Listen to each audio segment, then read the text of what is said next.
कर्मी से पता चला कि मुस्लिम लोग बिना जांच रिपोर्ट के सामने आए ही ये कह रहे हैं कि ये व्यक्ति समुद्र में डूबकर मरा था और ये मृत देह उस फिरौन की है जिसने अल्लाह के नबी हजरत मूसा और उनके अनुयायियों का कत्ले आम कराना चाहा था, क्योंकि फिरौन की लाश के सदा सुरक्षित रहने और उसके समुद्र में डूबकर मरने की बात उनकी पवित्र पुस्तक कुरान में लिखी है, जिस पर वो विश्वास करते हैं। मॉरिस को ये सोचकर बहुत हैरत हुई कि इस मृत देह के समुद्र में डूबकर मरने की जिस बात का पता मैंने बड़ी बड़ी अत्याधुनिक मशीनों की सहायता से लगाया, वो बात मुस्लिमों को पहले से कैसे मालूम चल गई, और जबकि इस लाश के अपनी मृत्यु के हजारों साल बाद भी नष्ट न होने का पता 1981 से महज 83 साल पहले चला है, तो उनकी कुरान में ये बात 1400 साल पहले कैसे लिखी गई है। इस शरीर की मौत के हजारों साल बाद भी इस शरीर के बचे रह जाने का कोई वैज्ञानिक कारण डॉक्टर मॉरिस या अन्य वैज्ञानिक जब पता न लगा सके, तो इसे ईश्वर के चमत्कार के अतिरिक्त और क्या माना जा सकता था।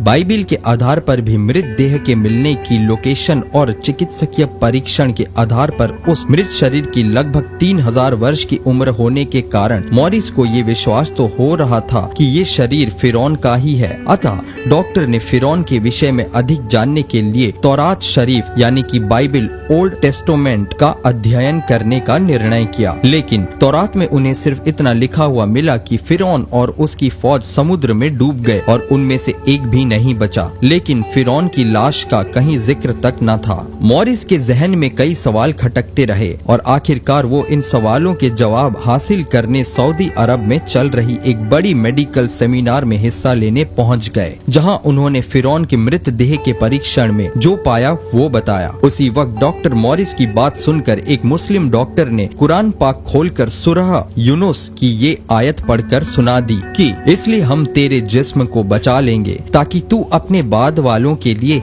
एक निशानी हो जाए। बेशक बहुत से लोग हमारी निशानियों की तरफ से लापरवाह रहते हैं। सूरह यूनुस आयत 92। इस आयत का डॉक्टर मॉरिस बुकाए पर कुछ ऐसा असर पड़ा कि उसी वक्त खड़े होकर उन्होंने ये ऐलान कर दिया कि मैंने आज से इस्लाम कबूल कर लिया और इस पवित्र कुरान पर विश्वास कर लिया। इसके बाद अपने वतन फ्रांस वापस जाकर कई साल डॉक्टर मॉरिस कुरान और साइंस पर रिसर्च करते रहे और फिर उसके बाद कुरान के साइंसी चमत्कारों के विषय में ऐसी ऐसी किताबें लिखी जिन्होंने दुनिया भर में धूम मचा दी थी। अगर आपको भी लगता है कि ये बातें लोगों तक पहुंचनी चाहिए तो इस वीडियो को ज्यादा से ज्यादा शेयर करें। इंशाअल्लाह हो सकता है आपके शेयर करने से किसी गैर मुस्लिम को कुरान और सुन्नत पर गौर व फिक्र करने की अल्लाह तौफीक दे दे और ये उनके लिए हिदायत और आपके लिए सवाब जारिया बन जाए। जज़ाकल्लाहु खैरन कसीरा। दोस्तों, वीडियो आपको कैसी लगी